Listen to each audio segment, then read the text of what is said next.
ओम श्री गणेशाय नमः। ओम नमो भगवते वासुदेवाय। हरे कृष्णा कृष्ण कृष्णा हरे हरे, हरे राम राम राम हरे हरे। तव्हां सभिनी हरि भक्तन के नमस्ते। प्यारा भक्तों, ही कथा पाण गुरु कृपा से हासिल करे रहा आयूं।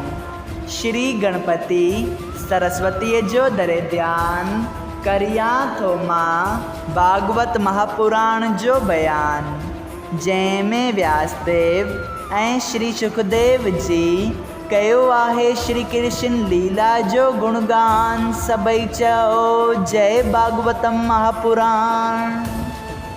प्यारा भक्तों, कल कथा में पाण श्रीमद् भागवत महापुराण साहिब जे 10 स्कंद जे 82 अध्याय जे पहिरें भाग में ॾिठो त श्री श्याम सुंदर कुरुक्षेत्र जी महिमा बयान कनि था ऐं तंहिं बाद पंहिंजे सॼे राज सां गॾु यानी के सभिनी राणियुनि, राजा उग्रसेन, माता पिता ऐं सभिनी यदुवंशियुनि खे साण करे कुरुक्षेत्र ॾांहुं वधनि था ऐं रस्ते में सभिनी खे सुख ॾींदा वञनि था ऐं उते बि घणनि ई दोस्तनि मिटनि माइटनि सां संदन मुलाक़ात थिए थी ऐं सभु श्री श्याम सुंदर जो आदर भाव कनि था। माता कुंती भी पंहिंजे भाउ सां मिले थी। सबई चओ जय श्री कृष्णा। प्यारा भक्तों, अॼु पाण उन ही कथा के अॻिते वधाईंदे श्रीमद् भागवत महापुराण साहिब जे 10 स्कंद जे अध्याय 82 जो ॿियो भाग शुरू करे रहा आहियूं। श्री सुखदेव जी स्वामी चवनि था त हे राजा परीक्षित, जॾहिं नंद यशोदा जो उहे बि गिरण जे स्नान करण वास्ते जे श्याम सुंदर जे रहण वारे हंध खां 3 कोवन जे मुफ़ासिले ते टिकिया हुआ, उन्हनि इहो ॿुधो त मोहन प्यारो पंहिंजे कुटुंब समेत आयो आहे। तॾहिं हू गॾिजण वास्ते व्याकुल त घणो ई थिया, पर पाण में चवण लॻा त हींअर मोहन प्यारो सभिनी राजाउनि जो सरताज थियो आहे, तंहिं करे खेसि असां ॾांहुं निहारण में लॼ ईंदी। जिते घणनि दरबाननि जे हुअण करे राजाउनि जो पहुचण बि मुश्किल आहे, उते असां गुवारनि खे केरु वञणु ॾींदो। नंद यशोदा ऐं ॿियनि ब्रजवासियुनि खे मोहन प्यारे जे प्रेम खां रहियो न थियो। तॾहिं हू सभु मिली करे श्री श्याम सुंदर जे आस्थान ॾांहुं अचण लॻा।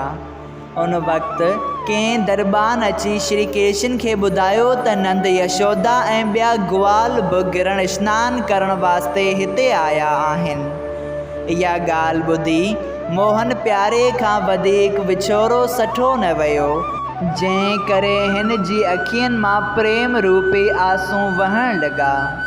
इहो हाल ॾिसी देवकी माता डिॼी वेई ऐं पंहिंजो पलव सां उन जूं अखियूं उघी पुछण लॻीसि त हे लाल, जिते तुंहिंजे नाले वठण सां जगत जो दुख नास थिए थो, उते तोखे कहिड़ो दुख पियो आहे जो रोई थो। इहो ॿुधी श्री कृष्ण चयो त हे माता, जंहिं वक़्त खां मूं नंद ऐं यशोदा जे अचण जो अहिवाल ॿुधो आहे, तंहिं वक़्त खां मुंहिंजो मन उन्हनि जे चरणनि ॾिसण वास्ते व्याकुल थी रहियो आहे ऐं मूंखे कुझु बि नथो वणे। तूं जल्द रथ वग़ैरह मोकिले उन्हनि खे घुरा त मूंखे उन्हनि जे दर्शन पाइण सां धीरज थिए। असीं तमामु चङी साथ में द्वारिका मां आया आहियूं, जो तीर्थ स्नान जो फल पाए ब्रजवासियुनि खे मिलंदसि। इहा ॻाल्हि ॿुधी वासुदेव जी रथ पालकी ऐं हाथी घोड़ा वग़ैरह सवारियूं ब्रजवासियुनि जे अचण लाइ मोकिलियूं। श्री कृष्ण खे चवणु लॻो, हे पुट, अॼु वॾी ख़ुशीअ जो ॾींहुं आहे, तंहिं करे तोखां कुझु वठी तंहिं खां पोइ नंद ऐं यशोदा खे तो वटि अचणु ॾिबो। इहो ॿुधी मोहन चयो, हे पिता, संसार में का बि शइ अव्हां लाइ अहिड़ी न आहे जा मां तव्हांखे बेटा करियां। पर जेकॾहिं ही पंहिंजो शरीर कुर्बान करियां त बि अव्हां जे जनम ॾियण वारे थोरे सां पुॼी नथो सघां। इहो ॿुधी वासुदेव जी चयो, हे पुत्र, तूं अहिड़ो सुपुत्र आहीं जो तुंहिंजी महिमा कई नथी वञे। जॾहिं हिकिड़ी बानीअ मोहन प्यारे खे रोईंदो ॾिसी रुक्मणी ऐं ॿियनि पटराणियुनि खे वञी चयो, तॾहिं हू सभु डिॼी वेंकटनाथ वटि अची मुंहुं ढके देवकीअ खां उन जे रोअण जो सबबु पुछणु लॻियूं। इहो ॿुधी देवकी माता चयनि त श्री कृष्ण जे प्रेम जी कहिड़ी ॻाल्हि कजे। नंद यशोदा ब्रिज खां आया आहिनि, जिन सां हिन जो ॾाढो प्यारु आहे। तिन जे न मिलण करे पंहिंजो अहिड़ो त हाल कयो अथसि। असां उन्हनि वटि कंस जे मारण जे ख़ौफ़ खां खेसि वञी गोकुल में पहुचायो हो। उन्हनि जे पालण पोषण ऐं उन्हनि जे थोरे जो वर्णन नथो करे सघिजे। इहा ॻाल्हि ॿुधी रुक्मणी ऐं ॿियनि पटराणियुनि पाण में मश्करी करे चयो त असांजो प्राणनाथ राधा ऐं ॿियनि गोपियुनि सां मिली पंहिंजो हिर्दो ठारींदो ऐं नंढपण जी प्रीत सम्झी ब्रिज गोपियुनि खे बि ॾाढो सुख मिलंदो। असांजो अॻे राधा प्यारीअ जी सूंहुं ॿुधंदियूं हुयूंसीं, तंहिंखे हींअर उते ॾिसंदियूंसीं। कहिड़ी सुंदर आहे। जॾहिं ग्वाल बालनि जी संगत में नंढलाल जी मोर पंख मथे ते रखी नचंदो ऐं ॻाईंदो, तॾहिं उहो आनंद ॾिसी असांखे ॾाढो सुख मिलंदो। रुक्मणी ऐं ॿियनि जी अहिड़ी मश्करी ॿुधी श्री कृष्ण खिलणु लॻो ऐं नंद ऐं यशोदा ऐं ॿियनि खे अॻियां वठण वास्ते हलियो। जॾहिं यशोदा मोहन प्यारे खे ईंदो ॾिठो त पंहिंजो जनम सफलो ॼाणी प्यार सां उन खे खणण लाइ डोरी। मोहन प्यारो गोपियुनि जी टोलीअ में घिरी जीअं यशोदा माता जे चरणनि ते किरी पियो, तीअं यशोदा खेसि खणी पंहिंजी छातीअ सां लाहिण ऐं चुमण लॻी ऐं मथांसि बलहार वञणु लॻी।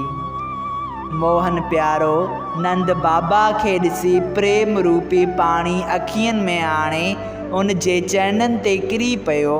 तॾहिं नंद बाबा बि अखियुनि में पाणी आरे उन खे हिंज में खयो ऐं पंहिंजे लाल खे छंडे फूके ॾाढो प्यारु कयो।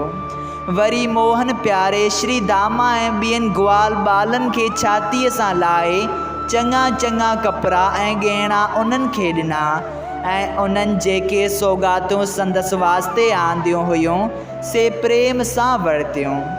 श्याम सुंदर, राधा, ललिता ऐं ॿियनि सखियुनि खे ॾिसी अखियुनि में पाणी आणे जीअं उन्हनि वटि पहुतो, तीअं राधा प्यारी पंहिंजे प्राण प्यारे खे परियां ईंदो ॾिसी ॾाढे प्रेम में भरिजी रोअण लॻी, एतिरे क़दुरु जो बेहोश थी वई। सभई चओ जय श्री कृष्णा। श्रीमद् भागवत महापुराण साहिब जे 10 स्कंद जे अध्याय 82 जो ॿियो भाग संपूर्ण थियो।